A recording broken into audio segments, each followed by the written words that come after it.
যুক্তরাষ্ট্রের টুর্নামেন্টে খেলবে তামিম ও সাকিব। দীর্ঘদিন মাঠের বাইরে জাতীয় দলের ওপেনার তামিম ইকবাল। গত মে মাসে সর্বশেষ ঢাকা প্রিমিয়ার লিগ ডিপিএলে তামিমকে খেলতে দেখা গিয়েছিল। জাতীয় দলের জার্সিতে তাকে ফেরা কেবা বা দেখা যাবে তা নিয়ে সংশয় আছে, তবে শীঘ্রই ক্রিকেটে ফিরছেন তামিম।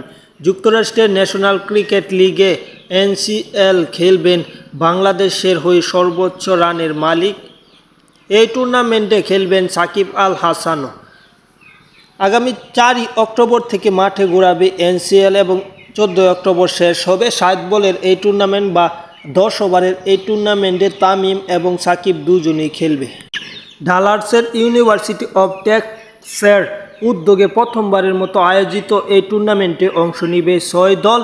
টুর্নামেন্টে খেলতে এরই মধ্যে চুক্তিবদ্ধ হয়েছেন তামিম ইকবাল। একটি ভিডিও বার্তায় বা এনসিএলের এক্স অ্যাকাউন্টের এক ভিডিও বার্তায় বিষয়টি নিজেই নিশ্চিত করেছেন তামিম ইকবাল, এবং সাকিব আল হাসানও খেলবে এমন গুঞ্জন থাকার পাশাপাশি এমন খবরও শোনা যাচ্ছে।